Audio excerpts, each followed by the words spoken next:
میں اللہ سبحانہ و تعالیٰ نے ایک شرک کا تذکرہ کیا۔ ہم تو صرف شرک اسی کو سمجھتے ہیں کہ جی جیسے بت کے سامنے سجدہ کر دیا، کسی جو ہے وہ قبر کے سامنے سجدہ کر دیا، ٹھیک ہے۔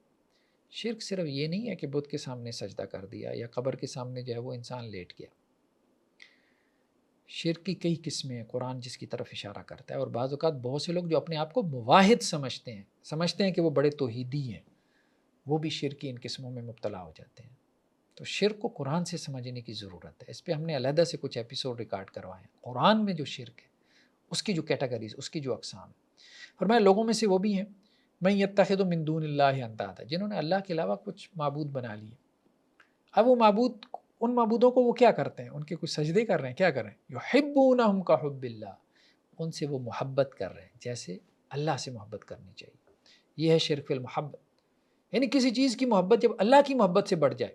اللہ تعالیٰ کہتے ہیں سب سے بڑی محبت اللہ کی محبت ہونی چاہیے۔ تم نے اللہ کی محبت میں کسی کو شریک کر لیا؟ نہیں۔ یعنی اللہ کی عبادت میں جس طرح سے شریک نہیں کرنا، اسی طرح تمہارے اندر کی جو کیفیات ہیں، جو کیفیت اللہ کے لیے ہونی چاہیے، وہ کیفیت کسی بندے کے لیے نہیں ہونی چاہیے۔ اس میں بھی کسی کو شریک نہ ٹھہراؤ۔ اور اہل ایمان کیا ہیں؟ والذین آمنوا اشد حبا للہ، اہل ایمان اللہ سے سب سے زیادہ محبت کرتے ہیں، ان کے دل میں سب سے زیادہ محبت اللہ کی ہوتی ہے۔ جیسے ہمارے یہاں سیاسی پارٹیوں کے رہنما ہوتے ہیں، لوگ ان سے اتنی شدید محبت کرتے ہیں، ان کے لیے جان دینے کو تیار ہوتے ہیں، اور اس طرح سے اپنے جذبات کا اظہار کرتے ہیں، ہم یہ کر دیں گے ان کے لیے، وہ کر دیں گے، ٹھیک ہے، ہماری ریڈ لائن ہے اور فلاں ہے، یہ ہے، اور لیکن یہ بات کبھی اللہ اور اس کے رسول کے لیے نہیں کہیں گے۔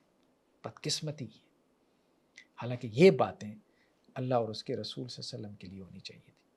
کسی نے ان کے بارے میں یہ بات کہی تو وہ ہماری ریڈ لائن ہے، اللہ اور اس کے رسول۔ تو جذبات کا اظہار، شدید ترین جذبات کا اظہار بندہ مومن اللہ اور اس کے رسول صلی اللہ علیہ وسلم کے بارے میں کرے گا۔